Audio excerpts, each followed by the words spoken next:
host in Hiroshima, Japan.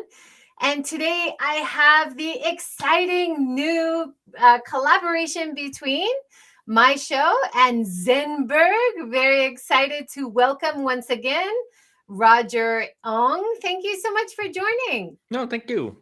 Thank you for It's doing this. Yeah, Looking it's forward to great this. to have this collaboration. So we're going to Mhm. try to do this once a month to feature some of the articles from Zenbird that month and go a little bit more in depth about the topics. Roger, before we start, you want to just briefly introduce yourself again? All right. Okay. Hi, everyone. I'm Roger. I'm editor in chief at Zenbird Media. So Zenbird Media is really a simple concept. We are an online magazine, and anything related to sustainability in Japan, we're interested. We try to write columns, do news, and from time to time do interviews. And of course, our target, originally is people towards people outside of Japan, but realize there's a lot of interest in Japan itself too. So yeah, so And we I had the chance to interview your founder of yeah Harch, yeah the overlying media company, and Mhm. actually Zemberg is one of many of the media that Harch is doing, and everything, even though they're very different topics, everything is focused on sustainability in terms of how can we improve the lives of people, how can we reduce our impact on the environment, or maybe even improve the environment, right? Yeah, that's right. And making profits, right? So we Yep. really want to have this interplay and balance between all three, Mhm. which is the focus of my show and the focus of your media. So Mhm. perfect collaboration. Yeah, indeed. Wonderful. Yeah. Now, today we're talking about four different topics. Mhm. Now, the first one we should hit is probably the biggest topic about the 10 R's. Oh, Now, yeah, Roger, that's right. recently I was coming across the 5 R's, Hmm. and then the 5 R's is often like different focuses, right? Yeah, that's right. So we have the 5 R's, which is refuse, reduce, reuse, recycle, and rot. So Hmm. composting is in there. And then you have refuse, reduce, reuse, repurpose, recycle. And then you have reduce, refuse, recycle, reuse, rot. So there's a lot of different versions. And then it makes you think we need more than five. We have more than five, right? Well, So it you targeted 10. I think hmm that's that's better. right. Yeah. Well, now when I first started looking at the R's, I'm like, how many R's are there in the first place? So Right. many. I mean, we Yeah. started with three, and then we have as we if we look at different aspects, we look from different industry, if you will, looking from zero waste, look from ethical production. Different companies actually have their own different type of arts, but what in the end we realize is actually um, although different companies, different brands may define R's differently, the number of R's evenly, they all come from the same foundation. And that is the idea of a circular economy to make sure whatever we do can be returned back into the economy and hopefully create zero waste through it. Mm. Yeah. So there is And no yeah. conflict between the different R's. Right. But I think it's a big mind shift that needs to happen, right? Mhm. Yeah. Because the way we usually consume things, or the very typical, the status quo, is use the resource, make the product, throw the product away. Mm. That straight line Mhm. from the natural resource to the landfill. Mhm. Yep.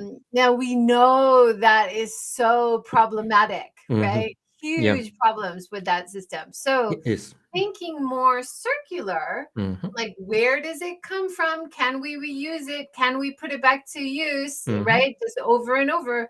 Yep. Thinking circular, I think, is a big mindset shift. Yes. But once people do start thinking that way, it becomes a bit easier, right? Yes, that's right. So rather than try to memorize what the R's are, it's not a test anyway, and just I think the easiest message I always tell people is ask yourself two questions. Wherever you use something, ask yourself where it comes from and where does it go.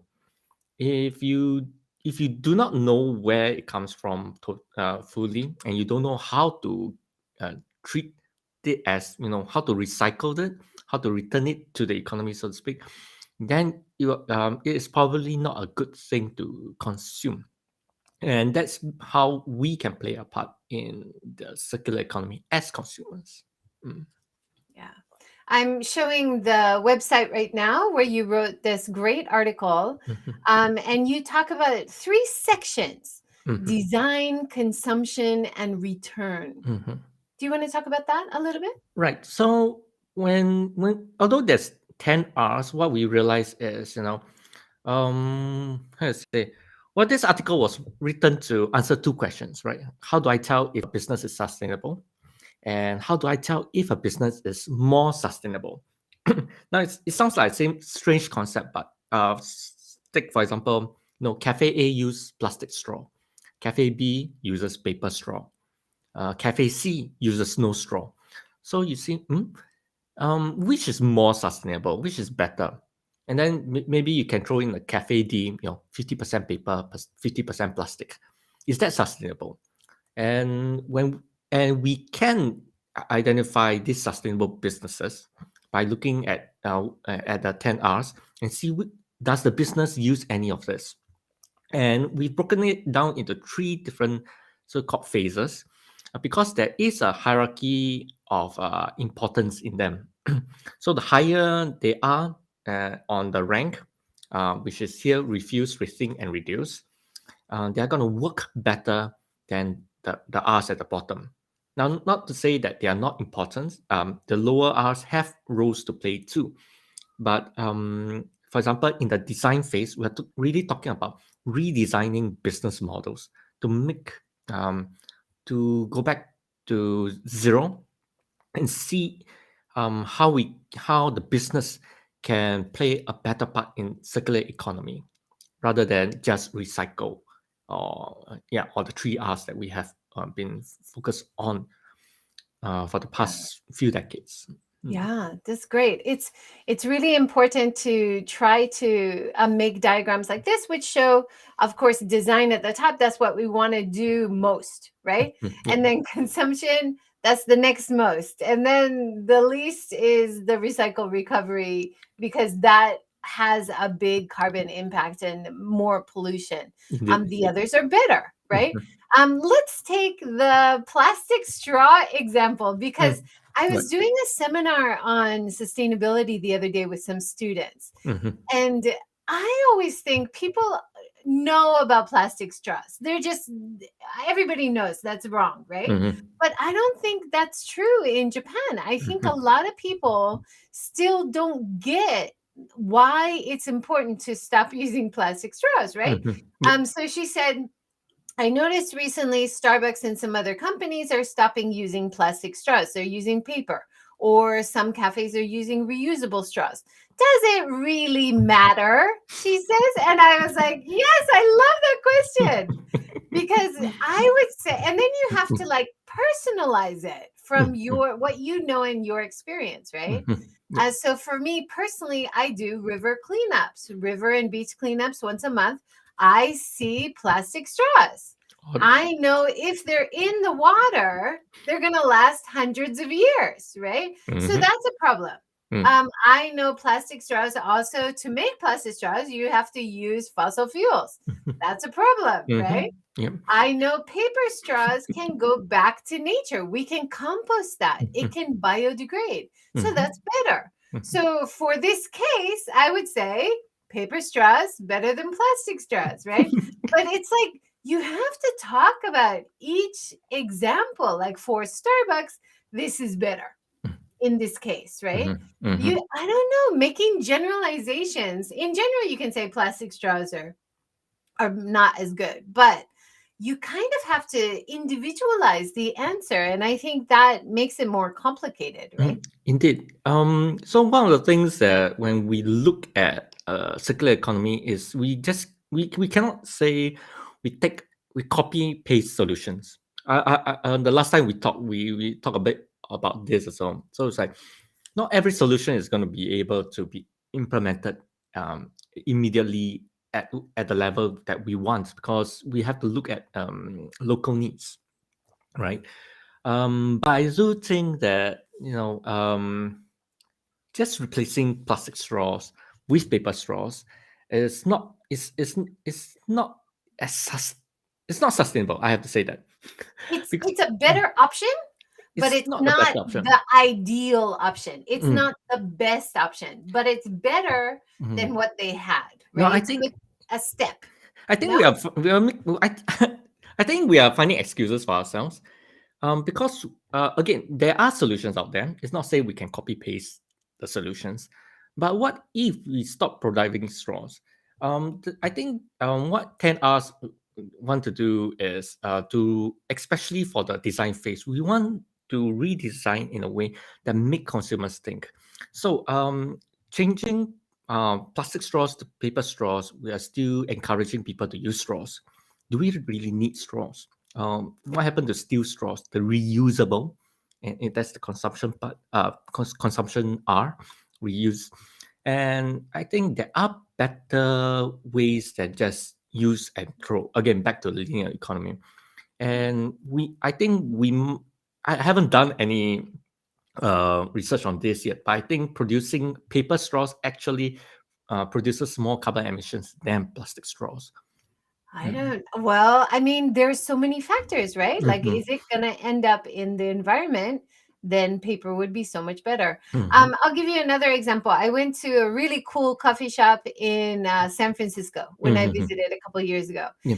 and they were using compostable cups, Mm-hmm. compostable Nice. straws, Nice. and reusable cups Mm-hmm. and reusable straws for Mm-hmm. people in the cafe. Mm-hmm. And I would say, from a business point of view, that makes a lot of sense Mm-hmm. because they're doing what they can for 100% the ideal reuse in the shop. Mm-hmm. But they know in reality, the consumer wants to take it to their office. Mm-hmm. That's their lifestyle habit that's very hard to change. Mm-hmm. And if they stopped having takeout cups or straws completely, they might lose some customers, and it's a very competitive business, right? Mm-hmm. Right. So compostable, I think, because San Francisco has a good system of composting, that's Mm-hmm. a good option Yeah. for them, right? Yeah.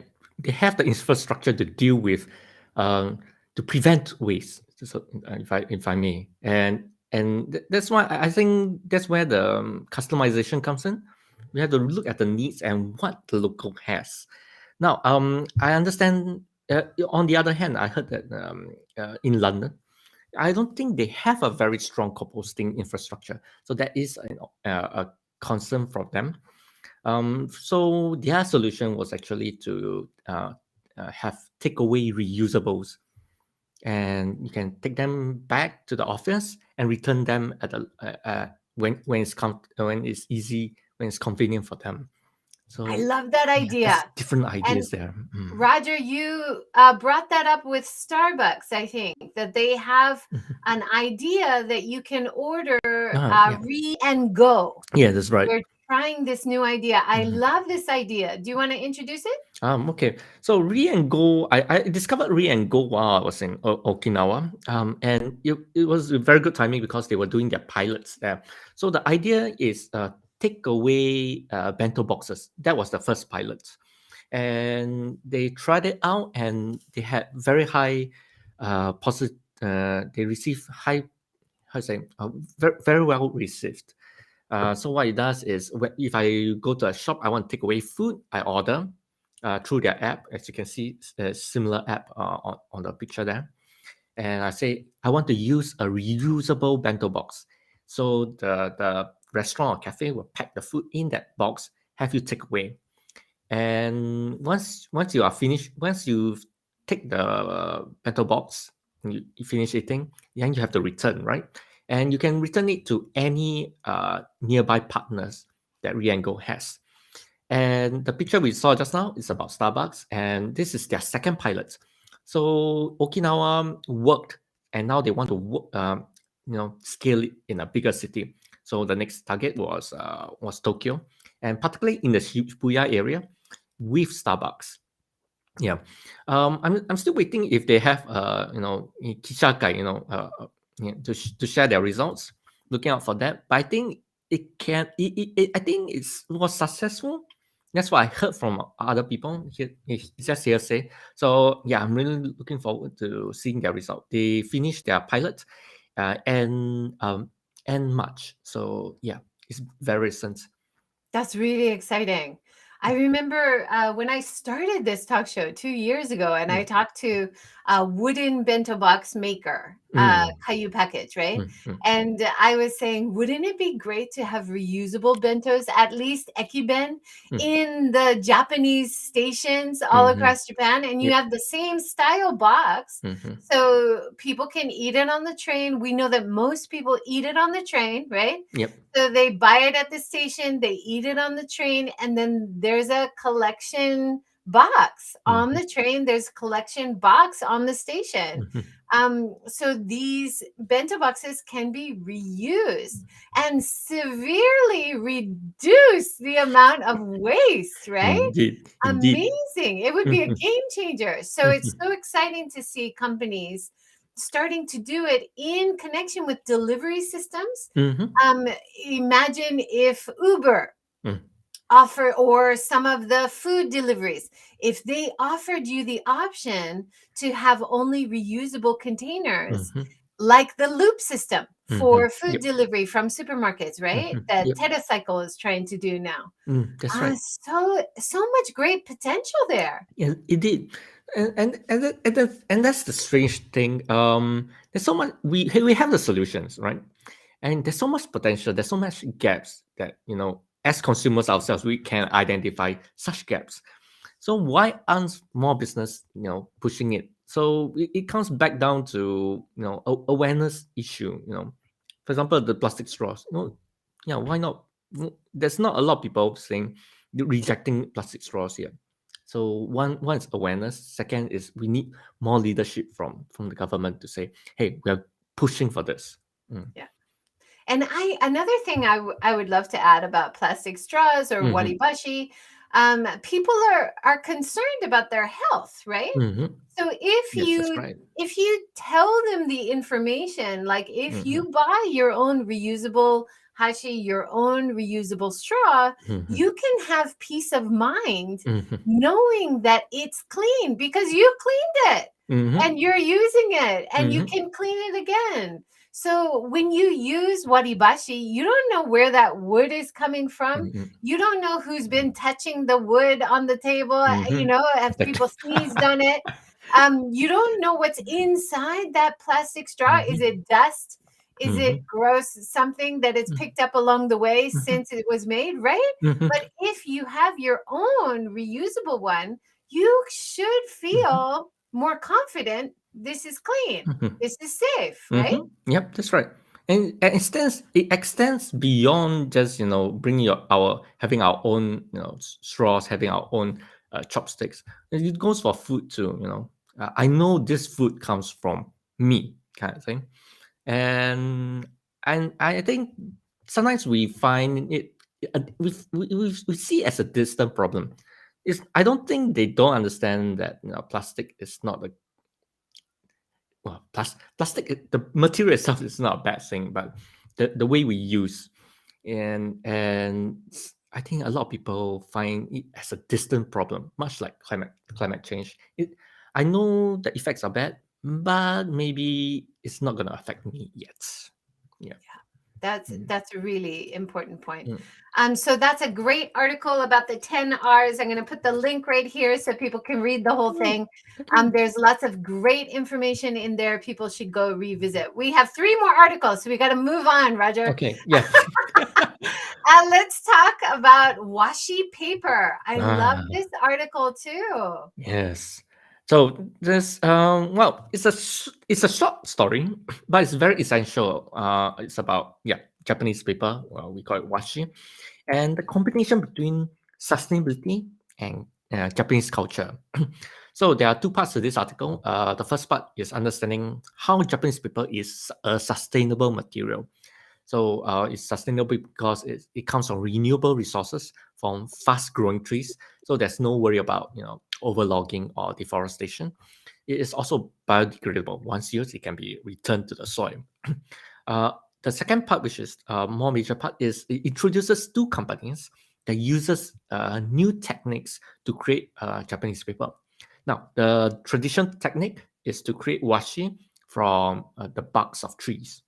But for these two companies that we are introducing, they are actually we see an advance in techniques. The first company, for example, Paparu, it makes paper from food waste. So in their particular case, it's discarded rice. The second company is Soup Inc. It makes paper from seeds. So after use, you can return it to the soil, and it actually will grow plants. So this article actually is a reminder that there are sustainable options, and we should really consider using finding a way to use Japanese paper. Mm. Yeah, I love this. Seeds inside the paper, and you can grow something after you use the paper. And then using shredded paper, adding the seeds so it's so circular. This seems like such a great solution. I've actually seen some, very few, but some business cards which have the seeds paper inside.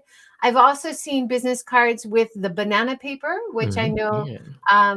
Lush and Starbucks is now serving some of their paper products from the African banana paper. That's a great initiative Yeah. in Japan. Mhm. So anything which comes from waste, comes from food waste, Mhm. and can be made into a product we need, and then it can go back to composting, back to the environment. Mhm. How wonderful. I It love it. is. It is.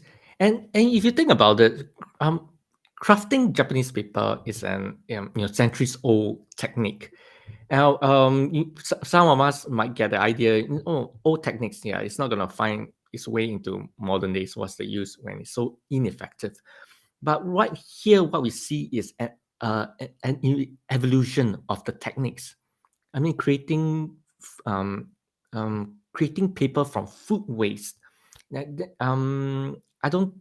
Okay, probably if you give ancient Japan another century or two, maybe they will find some way, some techniques. But this paper crafting technique has found a modern use. It has found a new value in tackling a modern problem, and I think that's one of the wonderful things about Japanese artistry is able to evolve to find modern meaning, find in Isn't the that modern context. wonderful? Yeah. Mm.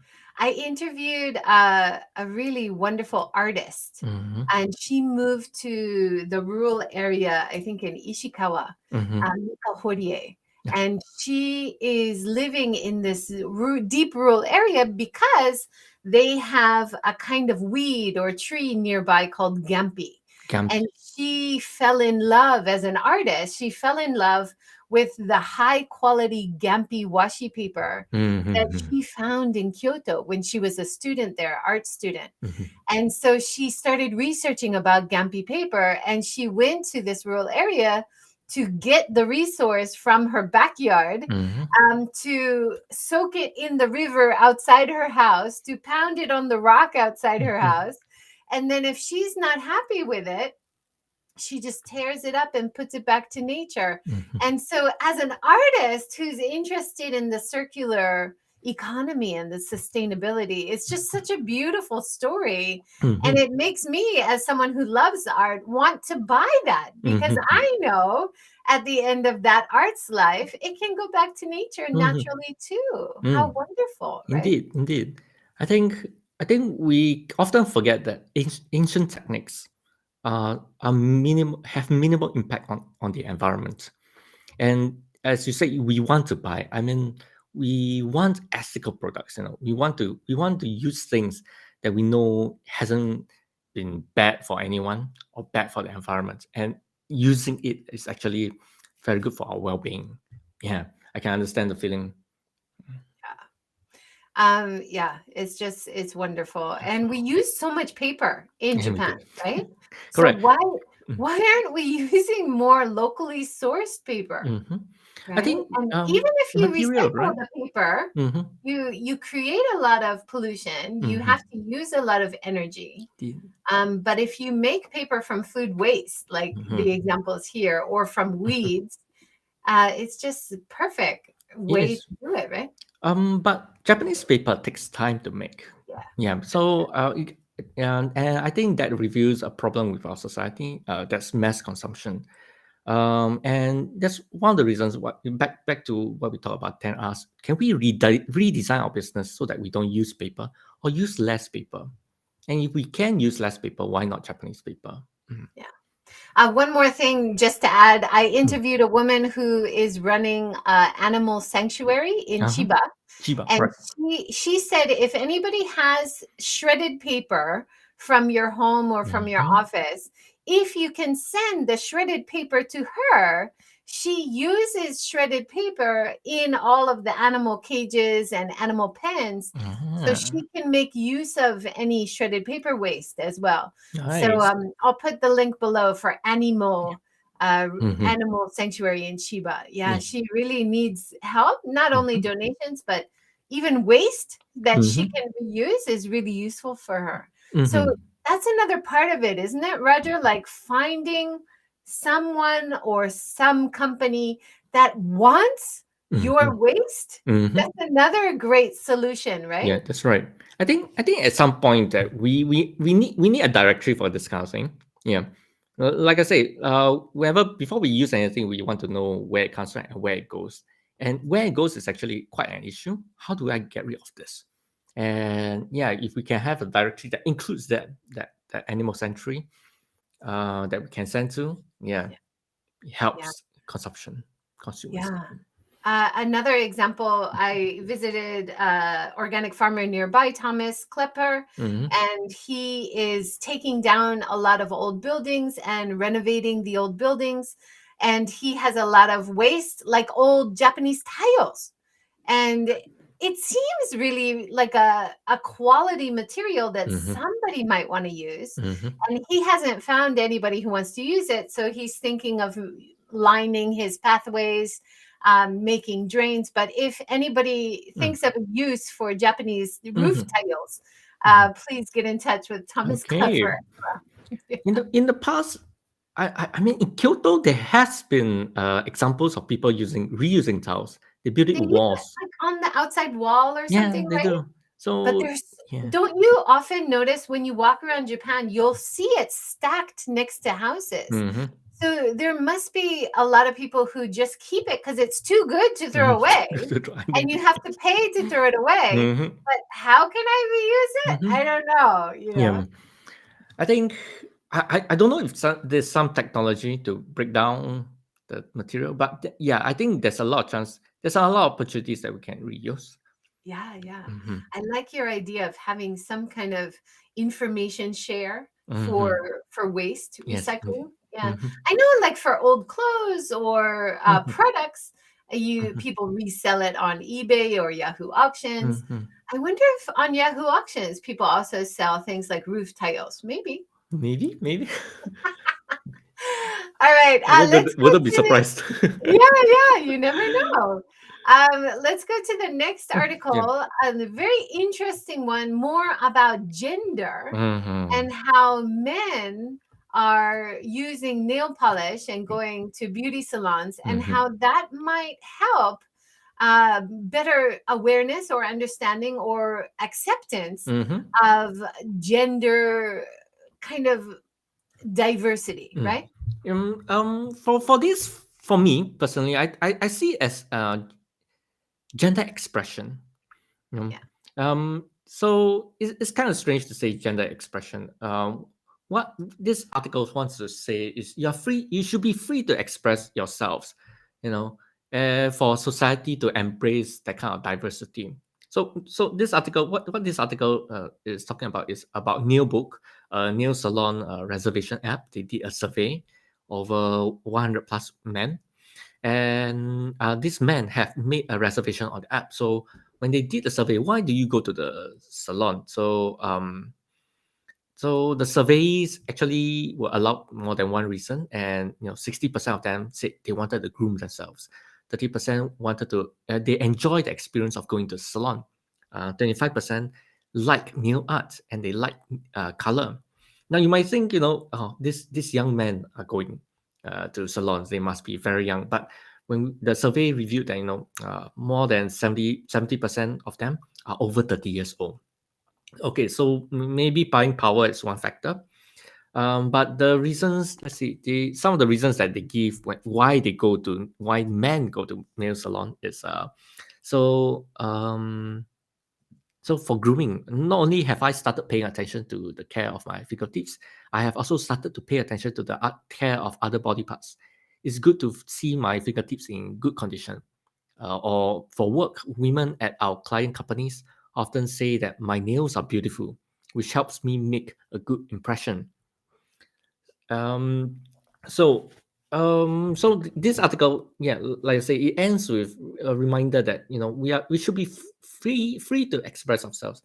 Not say, I think we are approaching an era where makeup, nail art, is not only for the females, and I think society needs to realize that we shouldn't be attaching again gender identities to activities, so that anyone are free to express themselves. Mm. Yeah, Mhm. awesome.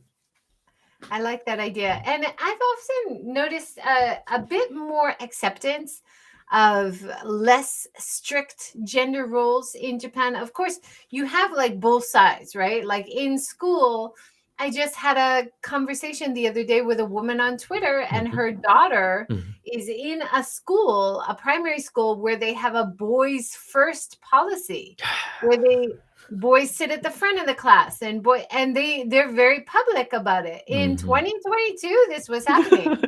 So she was very active, and she was like, this is not Yeah, okay, and not she okay. wrote letters to the local government and got it changed. Good job. Yeah. Okay. Wonderful. But this is crazy that that Mhm. still happens sometimes, Mhm. right? And then sometimes in job hunting, or women getting into medical university in Mm. Tokyo, even, Yeah, there's a real gender bias. it is. But It in is. other senses, like you are more likely to see men holding hands or men hugging each other than in America, maybe. Mhm. So you might see men who have tweezed eyebrows, like Mhm. beautifully manicured and well taken care of skin. I Mhm. think maybe more often than I've seen in Mhm. other countries. So this seems to go along really well with that, Mhm. about getting manicures, taking care of yourself, but even adding color, Mhm. even however you identify as a person of male, female, or however you identify, color is okay for everybody. I love that. Yeah, indeed. And I think if let's say we go to fashion centers like Harajuku or Shibuya, I think we can see that kind of overlap. These fashion leaders, I would call them, are ahead of the trend. So I believe they have already stopped saying this is male, this is female only, and and have been trying overlaps, and they have making big strides. So I think what I'm trying to get at is a trend for areas that have that kind of trend, and they become the core for spreading that kind of acceptance for diversity. Now I've traveled a number of areas in Japan. I think, for example, Kyushu is is not very strict, but we still see remnants of this gender roles, and people want that kind of a separation, which I'm not comfortable with. I believe Japan, as a developed country, one of the nations that people often look to and see what they do, Japan can do better. And like you say, I think we are seeing improvements for that. Mm. Yeah. Wonderful. There was a nice reference to a video Mhm. in the article, Dona Tokimo, Yeah. very popular pop song from the 1990s, Yes. kind of talking about self-expression, right? Yeah. That So, was a nice reference. mm, so I didn't know that this song was about self-expression in the first place. It's most of most people, I would say almost all Japanese would know this song. Is quite famous, and the lyrics actually do appeal to that kind of self-expression. To be more open. It's a very encouraging a tune too, and it gives people the courage. I think it's also important that the song also acts as a reminder. You know, we should be more accepting of others. In however they want to express themselves. Mm-hmm. I love this. The lyrics quoted in the article, to be myself, I want to embrace the feeling of being able to express what I like, Mm-hmm. is a message to those who are hesitating to be themselves. Mm-hmm. That is a noble thing to express what Mm-hmm. you like. That's right. And I think many people, even if you don't know the title of the song, you've probably heard it. Yeah, that's right. Um, right? It's a very Yeah, catchy tune. it is. So if you follow the link to the video, and then I'm sure you've heard this song before. Yeah, Mm-hmm. it's a very cheerful, fun song. Mm-hmm. Yeah, and I like the writer using it as a noble thing. Yeah, I think it is a noble thing to be yourself, especially when our environment, our world is not ideal in accepting diversity yet, especially in Japan. Yeah, that's one of the issues. But yeah, we're getting there. I think we're making slow but good progress. I think. Mm. Yeah. And the few people I've talked to in the series, like Tiffany Rosdale, who's Mhm. a coach, she herself um, represents people who have transitioned Mhm. between genders and trying to encourage other people to accept who they are and where Mhm. they are and where they want to be as part of self-coaching, right? Mhm. Like Yeah. a life coach. I think that's so important. And no matter how you identify, you want to be able to express yourself Yeah. Right. freely. And we are in a society, and I think especially in Japan, but not only Japan, this happens elsewhere, Mhm. where we are so influenced by what other people say, how other people react to us. Mhm. So being able to express yourself how you want to is sometimes very difficult, right? Yeah, that's right. I think having creating a safe space for these communities are important too, and we have seen an increase of such so-called places where people are free to go and just be themselves. And I think we and I believe someone quoted it as a second home because that is where they can feel at ease and be themselves. I think yeah, that's one essential factor that we need to introduce, especially for Japan, that resists diversity at the moment. And diversity is such a wonderful topic to talk about, because if we pull up one marginalized group, one group that's being discriminated against, if we pull even one group up, it pulls up everybody, Mm-hmm. anybody who has discrimination, Mm-hmm. and increases awareness of the need for inclusion for Mm-hmm. everybody. And everybody is not one kind of way. No. We should be aware that people are different Mm-hmm. and not expect them Mm-hmm. or force them to be the same, Yeah. because nobody is the same, right? Exactly. Exactly. Exactly. Exactly. Let's go to the next article, and then we might loop back to the 10 R's, because Oh. I think we have more to talk about for that. Okay. But the last of the four articles we wanted to talk about today was about foster care. Very important and interesting topic. Mm-hmm. Yeah. So this article comes from our colleague Ayami Shinam. Now she talked with Mamoru Watanabe, who really helped us with this article. He is a representative at a Japanese NPO that supports foster parents. And this article gives us a look into the fostering situation in Japan. This article opens with sharing the problem in Japan. Now there are 45,000 children in Japan separated from their biological parents for various reasons. 80% of them are in institutions. 20% are in foster care. Now, 20% is shocking because if we look at, if we compare ourselves with other developed countries, for US it's more than 70%.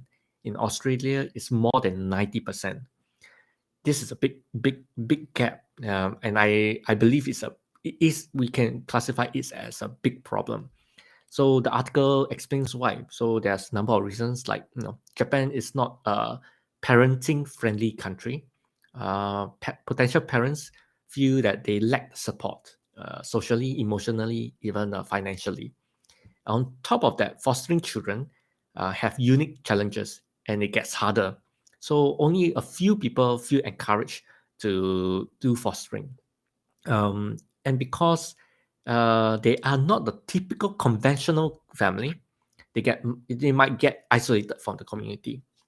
And there's also the issue of not getting enough support from government, even though there's a law saying that regardless of your social or financial circumstances, you should be able to get support. So what can we do? Well, first, there is an improvement. What we learned from Mr. Watanabe is that social services and funds have been for foster care itself has been growing recently. The government is going to introduce child and family agency that actually uses a child-centered approach that has been non-existent in Japan. A lot of laws, a lot of policies are based on what parents think rather than what's best for the child. But a large chunk of this article for solution is making communities inclusive. Japanese culture, we talk about this just now. Japanese culture tends to exclude what's different. People who do not fit conventional categories, we want to stay away from you, whether consciously or unconsciously. So we need to have a conversation about the needs and accountability to vulnerable children. And the last advice that we received was make sure that no family, including foster families, do not suffer isolation or exclusion from the community. So a big part, like I said, having inclusive communities is very important. And it's not just about ensuring adequate support for fosterers. There's the big picture, which is a community that involves all kinds of families. Yeah, it's so amazing to compare to other countries, like you have in the beginning of the article here, like you said, 45,000 children in Japan separated from their biological parents. So 45,000 children living in orphanages. Only 20% live in foster care. That's So right. compared to America, where 77% live in foster care, or Australia, 93% live in foster care. So, of course, as you said, the UN recommends that family-based foster care is so much healthier for children growing up. To have that extra support, there's just not enough attention in the orphanages, right, for Yep. the individual children. And I had the chance to talk to somebody about being a foster parent in the series last year or 2 years ago, and she gave some great insights about it's not easy because a lot of the kids, especially the older ones, they might have emotional issues because they can't really trust people to be around. But being someone, even a part-time foster parent, having them over to your house sometimes. They don't have to live at your house full time, right? So there's a lot of roles that people can play who feel that you would like to be a foster parent. I think definitely worth reaching out to organizations and seeing if you can try. Even if you just visit the orphanage and spend time with the kids, that also helps. Yeah. They have a labor shortage, lack of staff too, Mm-hmm. right? And it's very strange, probably because of urbanization. But if we look at Edo period, we look at ancient Japan. For example, let's say a child loses his or her parents to natural disaster. He or she doesn't get put in an institution or somewhere and forgotten. But what they have is a system that everyone in the community is the parent. They will take care of the child. Everyone's looking out for the child. So somewhere along the way we have lost that, and we have we have so called it's a I wish I had a better word to put them aside, and because they are out of sight, they are out of mind, and subsequently the community has I think forgotten that there is a need for these children. Mm.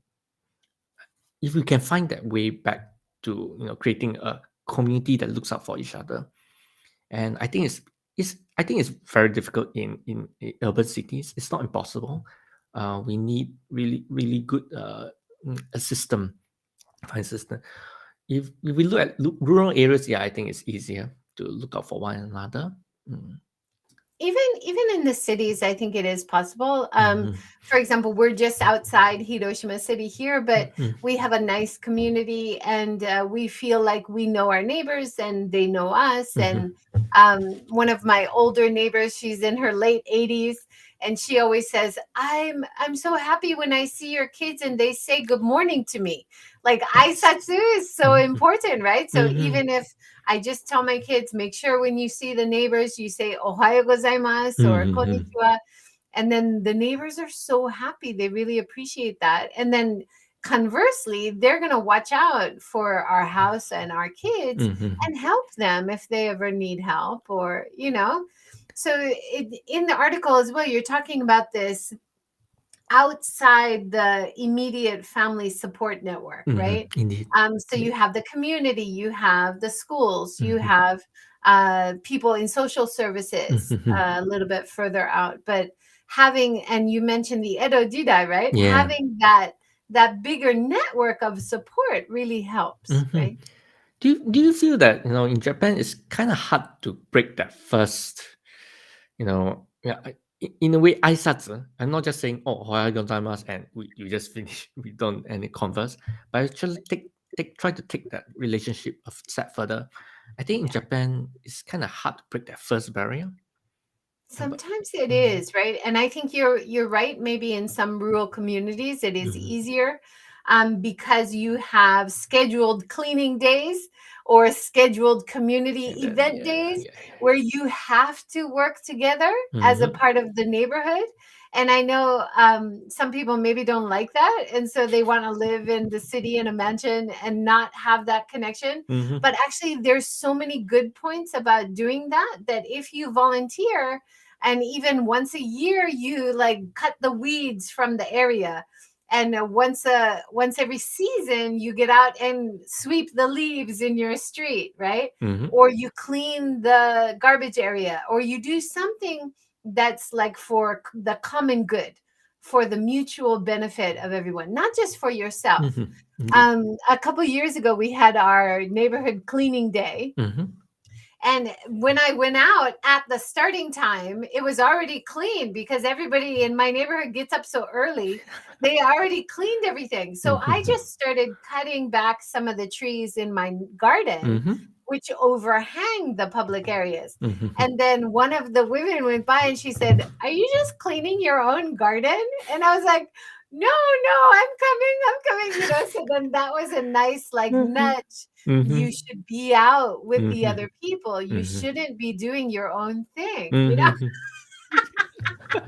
And I thought, oh, okay, that's a good hint. I'll be back there. They're very good at this. Yeah, I have been the benefactor of such hints before. Yes, thank you for the hint. Yeah. And like at the Kominka Summit as well, at the Mhm. Minka Summit this last weekend, a Mhm. lot of people were talking about the community aspects of moving to rural areas, Mhm. buying an old house, Mhm. remodeling an old house, having that balance where you're not drawn in too much to the community aspect, Mhm. because there is that counterpoint, right? Mhm. Like some people, if they say, oh yeah, I'll be a part of the community, and then every day there's a lot to be done, right? Like they become a member of Mhm. that community network. Right. So finding a balance that works for you. There was Mhm. one guy I interviewed, Paul Fredale, who they took over this big old house, like Mhm. 300-year-old house, and it had a really big garden in front. But for many years, nobody was tending it, so it was Mhm. just all overgrown with bamboo. Right. Right. So when he cleared the bamboo, he told all the neighbors, go ahead and use the garden if whenever you want, Mhm. because there was no nearby like public garden or public Mhm. space. And he said he's so happy when he comes out and he sees someone sat in the bench in his garden reading a book or chatting with a friend. Mhm. All right. And so that's another aspect of giving back to the community, even by just offering use of your space if you Mhm. have a big space, right? Mhm. Yeah. I thought that was a nice story. Indeed. Indeed. It is. I've heard of such acts too. The last one I heard was in Tokushima. She did the same thing. She makes the garden so beautiful, and anyone is free. It's open. Anyone can come. And what she does is she even has a little sweet shop, she call it, where Oh, you're here, come have some tea, have some sweets. Wow, yeah.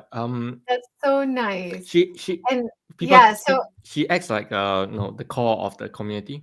Mm, yeah, sorry. I think that's so good. And like you can see the honesty boxes Mm-hmm. around my community, right? Mm-hmm. So the local farmers or people growing food in their garden, or they have a fruit tree, and they'll put some in this little open box, Mm-hmm. and then there's a price on it. You put the coin in the box, Mm-hmm. and you take what you want, Yeah. right? And I love that this exists Yes. in my neighborhood. Mm-hmm. So I think when you're choosing a neighborhood to live in, finding an honesty box, seeing that there's a community aspect to it, you Mm-hmm. can definitely find a neighborhood that you're gonna feel comfortable Mm-hmm. living in, I think. Yeah, that's right. I think in this era, not everyone, not yet, but in Japan, a lot of people are realizing, hey, city life may not be good. After this COVID, yeah, if you don't feel safe now, I want to move back.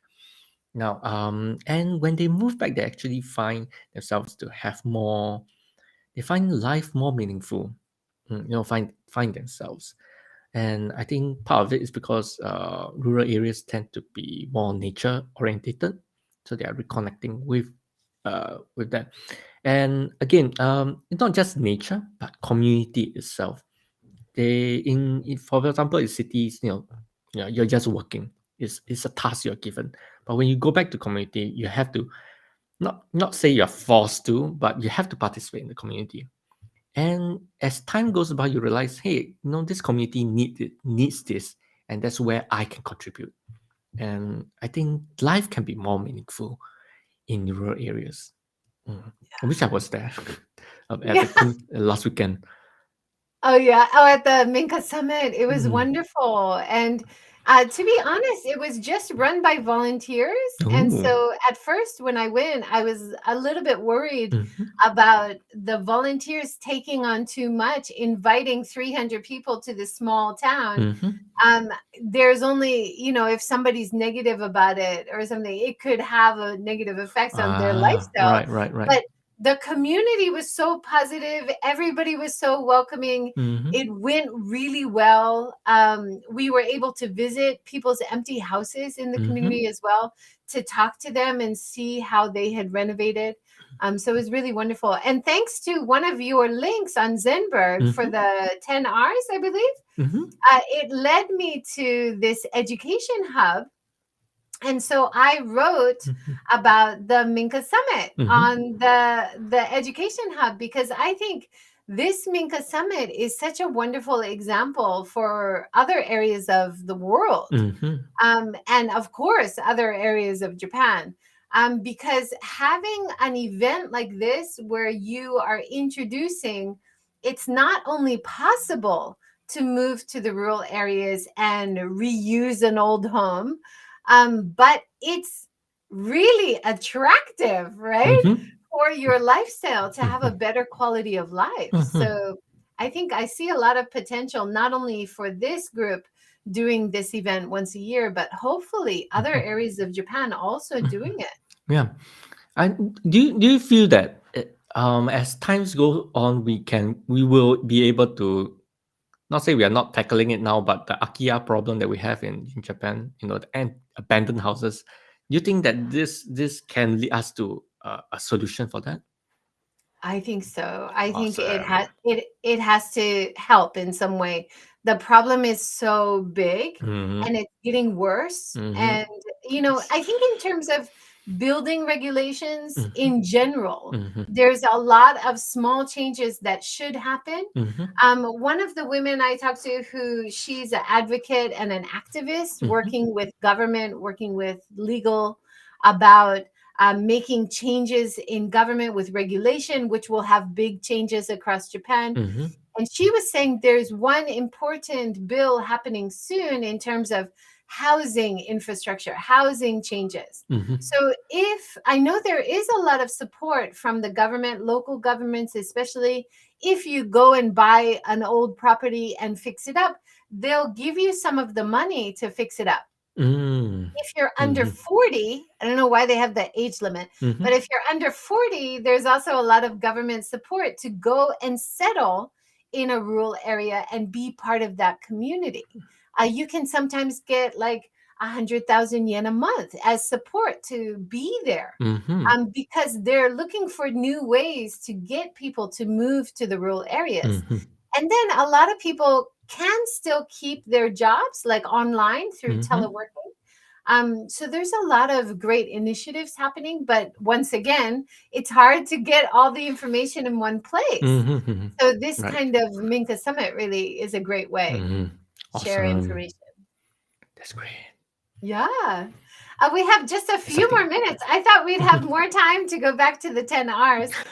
There was one more part of the 10 R's though that I wanted to bring up. You mentioned, of Mm-hmm. course, kamikatsu Mm-hmm. Right. and having this central location Mm-hmm. for garbage sorting. Yeah. And in terms of community, I think this links really well, Mm-hmm. because they don't have garbage pickup in this town of Kamikatsu in Mm-hmm. Tokushima.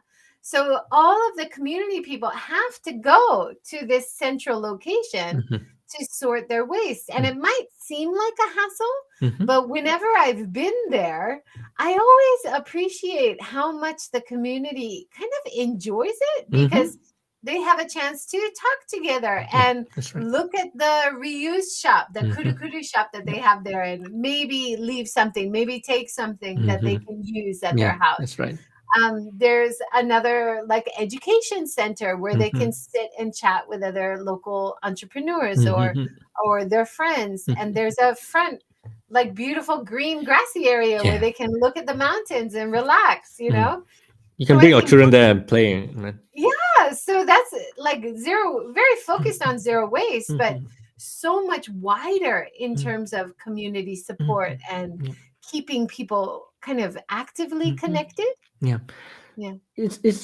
I think the community part is the key success factor for Kamikatsu. When there's a period, well, I did interviews with them twice. When we first interviewed them, they didn't have the center built up yet. It was a simple building, a simple white building. And 2 years after that, when I went back and asked them, what is your success factor now? And it's still the same community. And how the community works is people gather there. Like you said, people enjoy going there. It's not a hassle because they get to connect with other people. They get to talk with other people who live in the same town as them, people with the same concerns, same enjoyment. And that is where they feel, in a way, acceptance and identity of being a resident there. Of course, the environment is great, as you know, the the the keishiki, the view is fantastic. So it is an enjoyment to be there, and it probably 10 years later, it's still going to be they don't have to change their success strategy, which is binding the community in this. And in some sense, zero waste is secondary to them because of the community.